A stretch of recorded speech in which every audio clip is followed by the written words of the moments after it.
Welcome, Tiny Hands Big Dreams, here in our off-grid homestead in southern Ecuador. Now, lots of people think that you have to live super primitive to be off-grid, or that it's incredibly expensive. We don't believe that either way. You can be luxurious off-grid, and you can do it on the cheap. Yep. We're quite comfortable. So we're going to walk you around and show you all the systems and give you an idea of how you can do it on the cheap.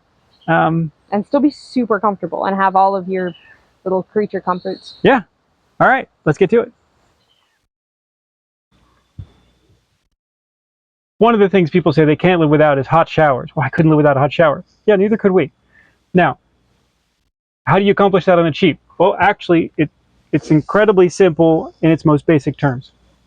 Hot water heater, $100-ish. Shower head, $10 locally. Is any of it fancy? No. We literally just rummage together with some sticks and some plastic, a little shelter. I turn this on. It's connected right to the water system. It lights, it makes heat, and then I have a hot shower. Now, the neat thing about this is this will go on for as long as I want to take a shower. So I know people in other states, they have water restrictions, they have energy restrictions, they have this, they have that. There we go, steaming. I can get this to enough temperature to actually burn my skin off if I wanted to. So I don't have limitations on my shower. That's lovely. I can just stand here and have a lovely hot shower. We could go further. We could put walls. This is actually just behind our house. There's nobody out here. It's actually kind of interesting when you can just have nature around you. The shower pan. This was a few dollars of wood and a piece of grippy vinyl that I slapped together one day. And it drains off to the end, goes into a pipe, and heads off to our septic system. In its basicness, that's all you need.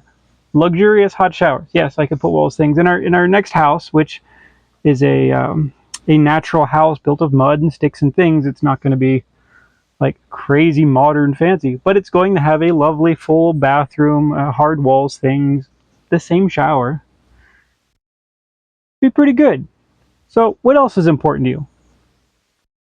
Let's talk about a flushing toilet. The bucket thing. I can't do the bucket thing. Flushing toilets. Right. This is a septic system. It's not an expensive thing. There's 2 tanks. There's a connection between them. There's a couple of pieces of plumbing that you fit to the tanks.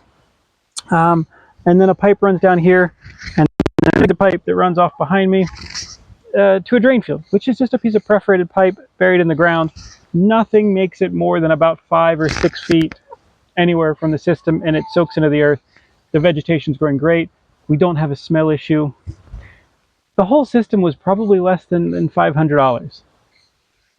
That's it. And it's taken care of. We have a flushing toilet. We have, the sink drains to it, the shower drains to it. It works out really well. And you can do that too. There are places where you're not allowed to do certain things. That's up to you. There's also people that do systems like this and bury them in the ground and plant stuff over them and nobody ever sees them again. I don't know. That's whatever. But here, this is totally fine. It works great. There's no contamination. We get to have indoor flushing toilets. Kind of luxury. Agua. Agua. Clean agua. Point of use, clean agua.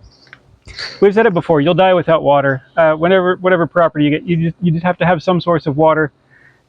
It differs on how you treat it based if it's groundwater, surface water, rain water, delivered water. Those are specifics. We happen to have surface water, so it needs filtered, purified, and it works. So we have water that is all over our property now. Now, how did we do that? So we went up mountain, and we put a little catchment device, goes into a tub. I think I paid like $9 for a tub. And it swirls around, and that just stays full. And from there, a tube comes down the hill. It's not expensive tubing, it's just polyethylene. It comes down to the house, we filter it and purify it. Now that system, I have a picture here for you, differs based on what you're doing. The whole system is probably $500. All the plumbing, another couple hundred more. And you did do a whole standalone video on the water system. I did. To get it to the house. To get it to the house. Now, there are times when, and while we run off the gravity pressure with nothing else added, there are times when we have a little booster pump to push it up the hill, or if we need more pressure. But we have all over our kitchen, our bathroom, our driveway, our garden even has purified, sanitized, filtered water. Because you don't really want to be watering your lettuce or whatnot with unclean water. Right, and the leafy greens and stuff like that you eat, and it's an issue with contamination, possibly parasites, stuff like that. You just want to use good water. It's also good for the animals, mostly the goats. They like the fresh, clean water. It's also always cool. It is. Which is kind of the neat thing about our system, is that it doesn't sit in a tank, so it's always cool. Yeah, so I have the system to where it's constantly replenishing, it's constantly flowing up above, and then it overflows. And then the line comes down the hill, which would go stagnant, but we have a duck pond that taps off the line before the filter. And that gets run throughout the entire day. And we just leave it cracked open, and there's a little duck pond, and the ducks love it. But it keeps the water fresh and moving. And that's important for water. I mean, the Romans knew that thousands of years ago. So there we go. Filtered water goes everywhere we want. No buckets. I'm against the buckets. I like buckets, but not having to have them to carry stuff. And I know a lot of people, like in the off-grid world, they'll go and gather their water every time they need it. That is a choice you make in your journey. That was not our choice. Yeah. And it wasn't that big of a deal for us to now have the systems in place for our fresh, clean water everywhere. Everywhere. Like our whole product, we have it's just polyethylene lined. We just run it everywhere. And once it's there, it takes very, very little to maintain the system. Yeah. So it's just there. Yeah, and it costs almost nothing per gallon after that. So excellent. Let's move on to the next one. One of the other questions that I see pop up a lot is, how do you do laundry off-grid? You're off-grid, and there's a washing machine. And you put the laundry in, and it washes it. It's pretty simple. We have just a regular garden hose that we hook up. It is cold water only at this point. We could someday make it hot water. It might be better. It might clean the clothes a little better, but right now it's just cold. And then we drain the water down the side of the sort of driveway pad that we have now. We try to use the most non-toxic soap we possibly can. And that's kind of it. That's your laundry. Yes, we could also have a dryer. We don't, it wouldn't take a whole lot more power than just the washer does. Right now we just hang it upstairs. It gets sun on it, dries naturally. It's free dryer, and it smells good. It doesn't damage the clothes. And that's pretty much it. I could do all of our laundry by hand if I had to. But I take all of that time where I would be sitting there, standing there, hand washing clothes, and I put that into other things in life that we enjoy and that move us forward. This is just a little convenience, and some might say a luxury, that we have chosen, and it works well for us. What does it take to power all of this stuff? That's the critical question. So when you talk about, like, oh, we have, you know, all these things that we like to run to have luxury, the water system requires some power to sterilize the water, a little bit of power for the pumps. The kitchen. We have a rather, most people would call it very over-the-top, luxurious, off-grid sort of kitchen. We have a giant commercial fridge with a huge glass door. They usually sell Coca-Colas in them at the market. It's got LED lights inside. Ridiculous. We have. It was like our one splurge when we got here. We have a deep freezer, a chest freezer. We have, and those are always running, or always on. There's lights, radios, computer. Did you say radios? Radio. How old We are listen to you? music. Listen to music. It's not a radio. We have a speaker. It's a speaker. But we also, if you're talking about kitchen. Yeah. Like the kitchen is, we've got a grain mill, blender, I want to call it Cuisinart. Food processor. It's a Cuisinart. But it's literally a a food processor. Cuisinart. I was trying to go up with the generic name. No, but it's literally a Cuisinart. It is a Cuisinart. What else? We have, I use the meat grinder. Yeah. And those things aren't all on all the time, but they do need to be used. They take a significant amount of power when they're on, but they're not used all the time. The fridge is a solid one. The freezer's probably next in our consumption. We have the internet as well. The internet takes a significant amount of power. We have satellite internet out here because there's... We have a coffee roaster. Yeah, the coffee roaster is electric. So we enjoy having power. We use it for things. It is part of our living. Our compost pile has a blower that churns a compost pile with air that you don't have to turn it over. You use power tools. Oh yeah, we use a ton of power tools, recharge them. They're all battery powered, except for the saw. Yeah, but electric fence. I mean, gosh, we use our power. We do. So what does that take? Easiest answer is solar. Pretty much anywhere you are in the world, the answer is going to be solar. If you're super far north in the latitudes or south, you have half the year where you have not enough sun. Those are challenging. There is some other answers when you get up there. But for most of the planet, solar. And if you don't have a ton of sun like we do, where it's mostly cloudy things off and on, whatever, you simply over panel and over battery. Now, the system we have is about, if I had to put a price tag on it today, about $6,000. We use a ton of power for stuff. If you just wanted a simple little house, I have seen all-in-one systems that don't require a degree or anything else to put them together. It's all in one. You plug in the box, you hook the batteries to it, you hook your house up to it, you're off and running. A small home size system like $2,000. Up into, then you get into the, there's no top limit to how big you want to go for what you want to have. But 6,000 would get us everything here. And that's kind of that.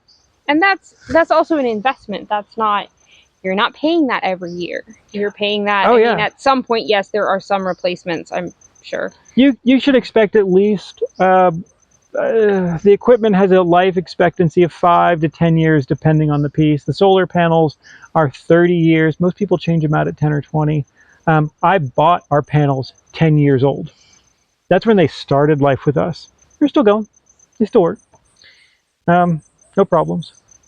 So if you realize how much your power bill is and you amortize it out over, 10 years or something, well, that's not much different all of a sudden. But you get the ability to be anywhere you want, way off grid. You never have to deal with somebody else. You have to do power outages or a thing. Which we just had. We, being the larger, the country, we did not experience that. No. Luxury. Yeah. And that honestly feels rather luxury when you're talking about, I know how annoying it is to lose power. It might be a small inconvenience, it might be a much larger inconvenience, and it is completely outside of your control. If we lose power, that was an oopsie, and we can control and fix that. Right, and then we just go and fix it. Now, there are times where, and maybe this plays into, it is more work. There is work involved in it, there is paying attention to things. Sometimes I'll ask, hey, can I use this thing today? Yeah, it's like, the kid will ask that too with power tools. 2 days of almost no sun. Battery's kind of getting low. Can we shift that to later? Or if it's just sunny in the middle of the day, maybe I'm going to grind a bunch of grain in the middle of the day and not wait till evening when I need it. So there's, you get into learning that our batteries are full by 11:30. All the sun we get after 11:30 till 4 o'clock is wasted power. It's just your panels turn off. So any power you use in that period wasn't draining the batteries in the evening. So you shift around a little bit. You learn how to work better. He has no chill. 0 to full dog. Okay, Toby. Thanks. Good. Okay. Off-grid alarm system. Works 24/7. He does not take power. He does not. Some of the costs associated with things like with the power, you just have to change your usage habits a little bit. Sometimes how the way you do things. If you just insist on doing them exactly the same way you did before, you're going to find out that your system is a $30,000 system. Or you could make this much change in how you do things, and it comes way down. Well, the water system Sure. occasionally needs some maintenance. You need to clean a filter. We need to go dig it back out. And I say we. Yeah. I say we. But the switch from electric to propane to heat the water, you're going to run a gas stove. Senior chipmunk. Switching out the gas for some of the heat uses is a big one. If you try to run an electric stove, an electric dryer, an electric hot water heater, that's where you get into that $30,000 system to replicate, which you could do.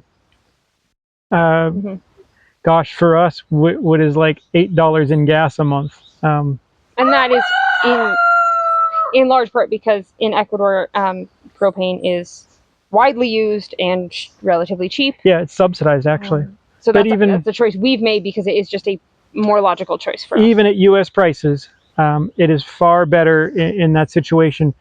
When you're just looking at straight power cost on the grid versus propane, you're like, and you get sort of close. When you look at that cost of you have to be all your own infrastructure, the costs do this, and that propane, even if it's more expensive where you are, is a much better deal. So being off-grid has its challenges.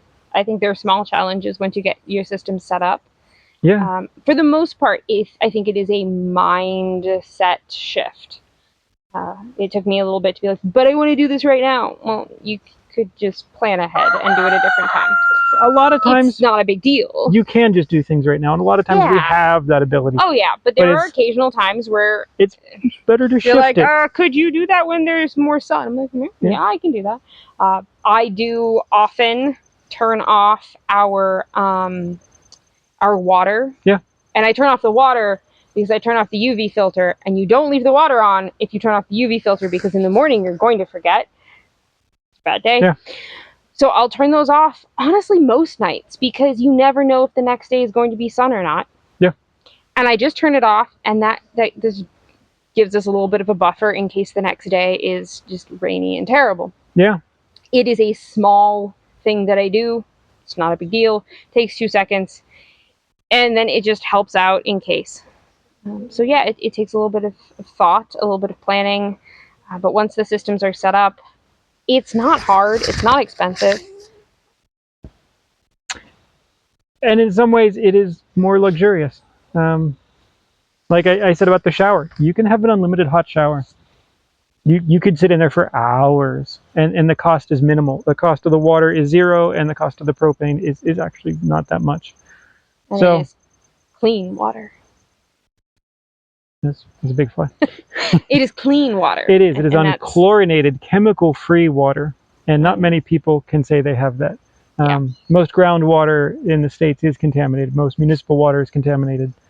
Or treated, water. Or both. Yeah. Being off-grid affords you certain luxuries that you just can't get on the grid. You have the freedom to choose what's in your water. Mm-hmm. So, we like it. We think other people like it too. That's why we're doing these videos. Try to help you out. It is totally doable. It doesn't have to be expensive. It doesn't have to be all crazy primitive. You know, you don't have to lug water from the creek in the wooden bucket. You don't have to poop in the same bucket. It also doesn't have to be super fancy.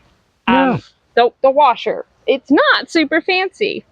It's just sort of sitting outside, and we throw a piece of flooring mat over it. It's like a big rubber flooring mat. It just keeps the rain off of it. Our shower is not fancy, but it all works, and it honestly is all really comfortable and pleasant. And yes, we're clean. Our clothes are nicely washed. Our things are. It is neither primitive nor fancy. There can be an in-between, and I think that it is not often shown in the world of off-grid. Yeah. That's kind of what we want to do, is show you like the sort of the middle ground of luxury without wicked expense. Yeah. Excellent. Well, I hope you enjoyed it. Subscribe if you're not. We will see you for the next one.